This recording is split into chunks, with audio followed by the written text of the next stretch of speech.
Driver पीछे driver सब बेले जाऊँगी कौन सी जगह बर टाइम रे पहुँचले मत कहूँ पहुँचू से अधघंटे पहुँचे कौन असुविधा हाँ मैं जीवा तो कौन असुविधा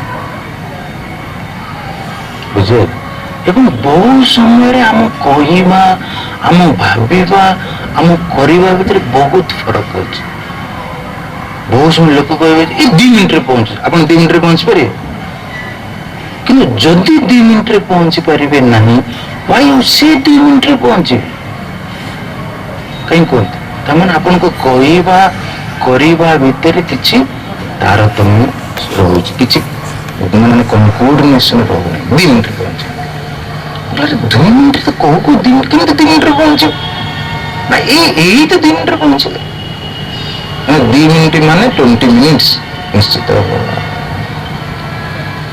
अच्छा मुझे मनर 3टा गोटे कर्तुम शक्यम गोटे अकर्तुम शक्यम गोटे अन्यथा जदि मुझे जानिली जे ड्राइवर माइंड सेट यही मानसिकतार मनीषटीए तेणु मु अन्यथा वा कर्तुम शक्यम मु अल्टरनेटिव चिंता करी ना नहीं बुझिपार मुझे तू तो 6:30 बेले आसबू मुझे 6:20 6:10 फोन करी आसला कि आसब ना गोटे मोटरसाइकिल रेडी रखी था ना कम से कम मो पाखे समय थी मो दरकार पड़े पादरे चलिक आसिक कौन कर पहुंची पार जदि ड्राइवर टाइमली न आसला आपण को काम हम ना हो पार ना जदि आपण को माइंड से एक्स्ट्रा कौन पॉजिटिव ता माइंड जी नेगेटिव आम माइंड से पॉजिटिव हेले नेगेटिव की पॉजिटिव काउंटर करी आपण को कार्य हासिल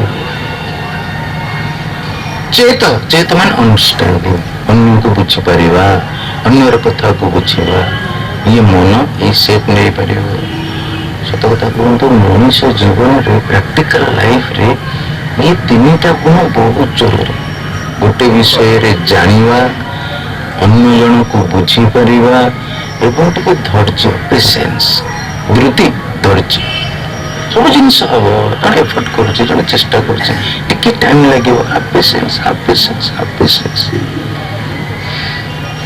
जो मन पाखे यही क्षमता अच्छी यत् प्रज्ञानम उत चेत धृतिश्च यत् ज्योति अंतः अमृतम प्रजासु प्रजासु प्रजा मानकर अंत ज्योति प्रजा मानकर भीतर को सी प्रकाशित करि पारे माने जो मन इंद्रिय मानक द्वारा जाई बाह्य वस्तु को प्रकाशित करुची से मन इंद्रिय मानक व्यतिरेके निज भीतर को मध्य प्रकाशित करि पारिबा ना तो मो भीतर जो भगवत सत्ता अछि मो भीतर जो चैतन्य अछि मो भीतर जो शांति अछि मो भीतर जो आनंद अछि ताकू मध्य से ही मन ही प्रकाशित अंत ज्योतिर शब्द अर्थ होची से बहिर्ज्योति इंद्रिय मानक द्वारा भी होची ज्योति शब्द अर्थ प्रकाशक एवं से मन मध्य मो भीतर जिनिस को प्रकाशित कर जदि आपण चाहिए आपण आत्म समीक्षा करि परिबे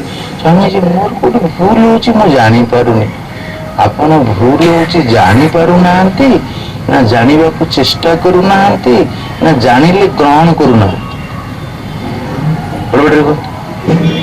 अरे तो मन द्वारा तो अन्यर भूल को रिकॉग्नाइज करि पारुछु सेही मन द्वारा तू निज भूल को रिकॉग्नाइज करि परिबो जदि मु निरपेक्ष भाव रे निष्पक्ष भाव रे चुपचाप दूर उठिकरे ये जो माइंड के एनालाइज करिवे आत्म समीक्षा करिवे इंट्रोस्पेक्ट करिवे तारे मो भीतर जिनिस को मु जानि परिबि नै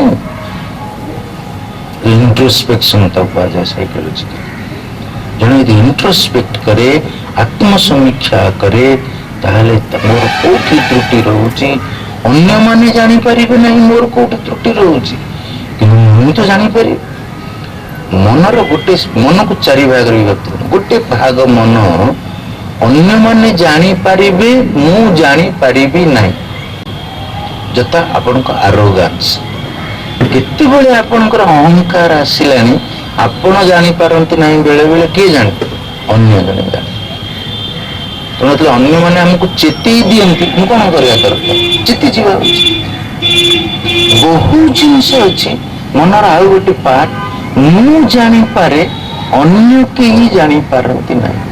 ଆପଣଙ୍କର କାହା ପ୍ରତି ଇନଟଲରାନ୍ସ ଅଛି, ଆପଣଙ୍କର କାହା ପ୍ରତି ଈର୍ଷା ଅଛି, ସେ କଥା ମୁଁ ଜାଣିପାରିବି ନାହିଁ, ଆପଣ ଜାଣିପାରିବେ। ବେଳେ ବେଳେ ୱାଇଫ ହଜବାଣ୍ଡଙ୍କ ଭିତରେ ଭିତରେ କମ୍ପିଟିସନ ଚାଲୁଥିବ, ଭିତରେ ଜିଲସ ଚାଲୁଥିବ।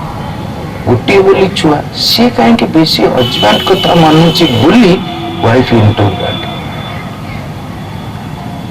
ଭାଇସ୍ ବର୍ଷା ବିଟୁ। ସେଇଥିପାଇଁ ତ ସବୁ ଫ୍ୟାମିଲି ଯୋଡିଏ ଛୁଆ କର, ତୋର ଗୋଟେ ମୋର ଗୋଟେ, ବାସ୍।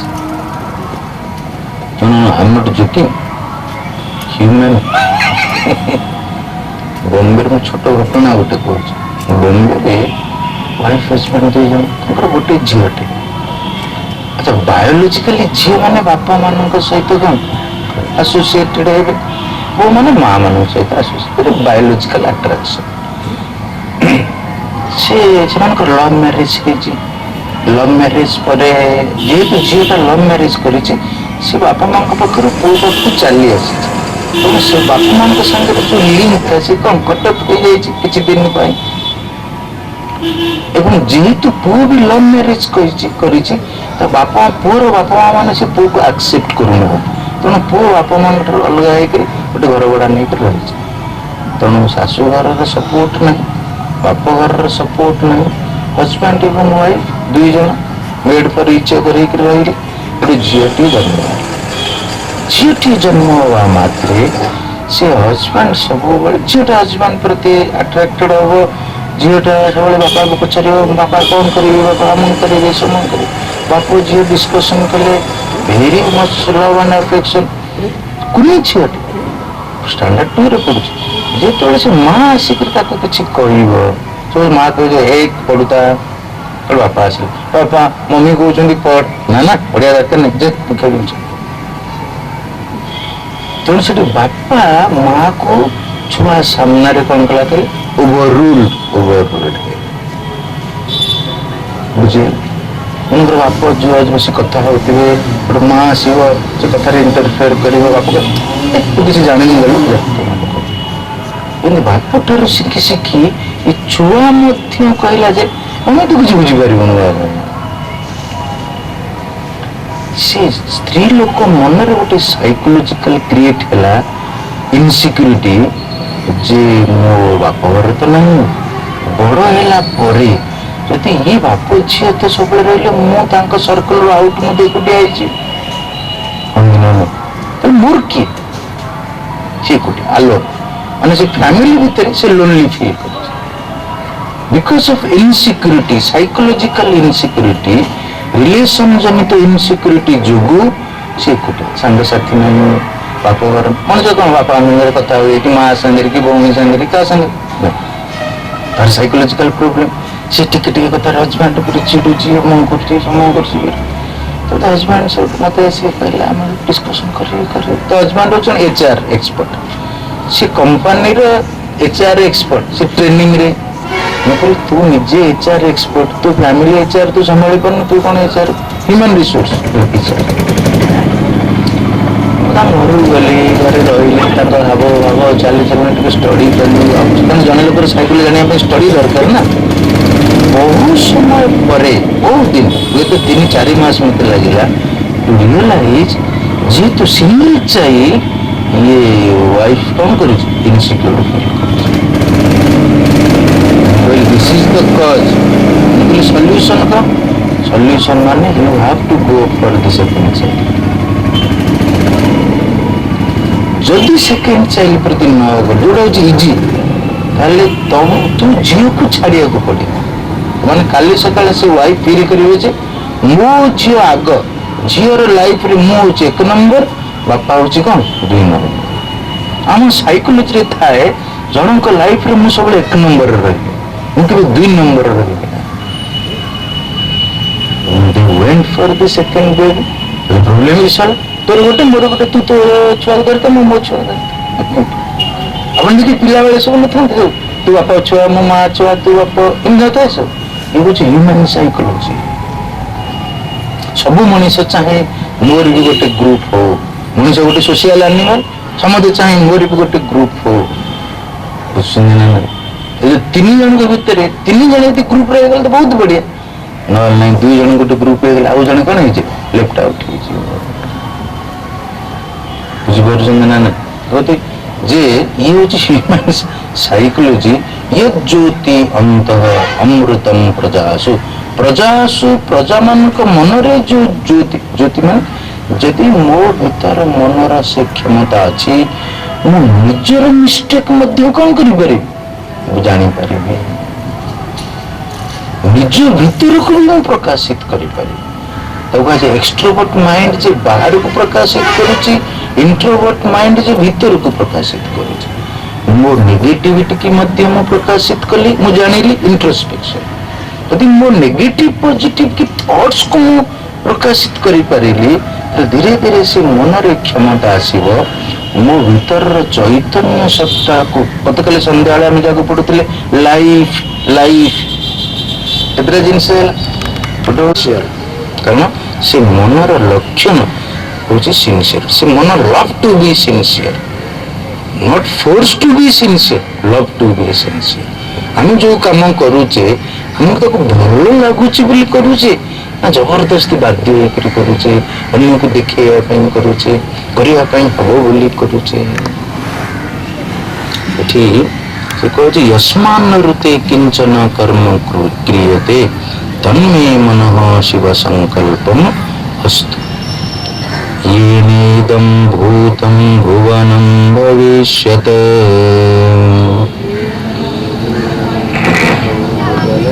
परिगृहीतम् अमृतेन सर्वम्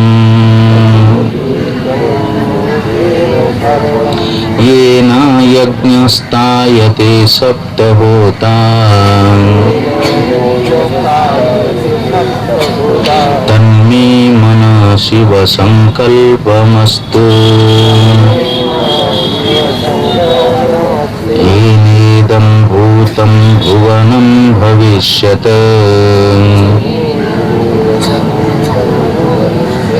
परिगृहीतम् अमृतेन सर्वम् येन यज्ञस्तायते सप्तहोता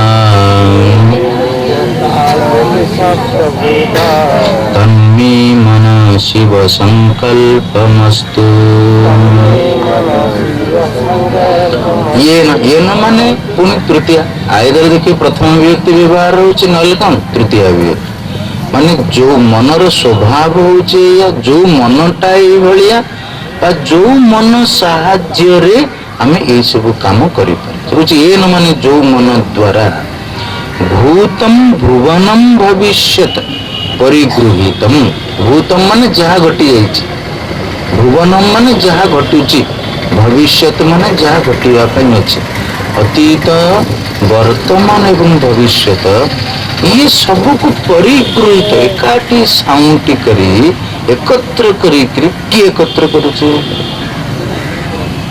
आपणकर वर्तमान होची 2015 मसीहा 2015 होची आपण वर्तमान आपणकर 2000 मसीहा रे आपणकर कोन घटितिला किंबा 2020 मसीहा रे आपणकर कोन प्लानिंग अछि आपणकर जीवर विभाग रे हबो कि आपन को पूरा पाठ पढ़ा सरीबो कि आपन को रिटायरमेंट हबो अछि आगु तो ये समय तो चेंज होची प्लेस भी चेंज होची घटना भी चेंज होची किंतु ये तीनटा जाक किए एकाठी करी गोटे जगह रखी किए बुझबल तो मनर ये होची क्षमता से मन तीनटा नहीं से मन अतीत को वर्तमान को भविष्य को हाँ कौन एकाठी परिगृहीतम साहित्य रखी ये ज्ञान इधर तो आपण मान दुरीत ना एग्री किंतु तार आवश्यकता कौन सपोज मैं गोटे कथा तो मन देकर शुणु it is very important suppose आपनकर प्रेजेंट इज ब्यूटीफुल वर्तमान ब्यूटीफुल बढ़िया पिला बढ़िया स्वामी बढ़िया स्त्री बढ़िया घर बढ़िया चाकरी जा हो जगन्नाथ कृपारू जामी बहुत भलरे अच्छी मो अतीत बहुत गड़बड़ थिला बहुत डिफिकल्ट थिला बस ଯେତେବେଳେ ପିଲାମାନେ ଆସିଲେ, ଯେତେବେଳେ ଛୁଆକୁ ଦେଖିଲେ, ହଜବେଣ୍ଡକୁ ଦେଖିଲେ, ନିଜେ you enjoy life with others, you are in the present, you enjoy life.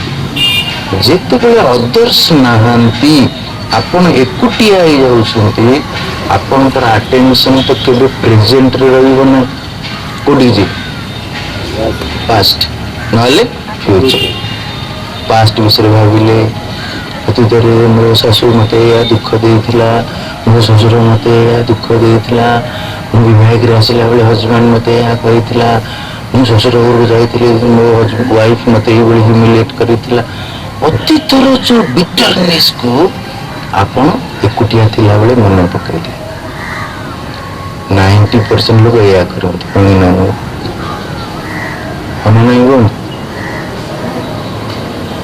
ଚୁପଚାପ ବସିଥିଲା ବେଳେ ବି ଅତୀତକୁ ମନେ ପକେଇଲେ, କିଛି ନ କରିକିରି ଖଟରେ ଗଡ଼ପଡ଼ ହଉଥିଲା ବେଳେ ବି ଅତୀତକୁ ମନେ ପକେଇଲେ, ଟିଭିରେ ସିରିଏଲ ଦେଖିଲା ବେଳେ ମଧ୍ୟ ସେ ସିରିଏଲକୁ ଅତୀତ ସାଙ୍ଗରେ ଯୋଡ଼ିକିରି ମନେ ପକେଇଲେ।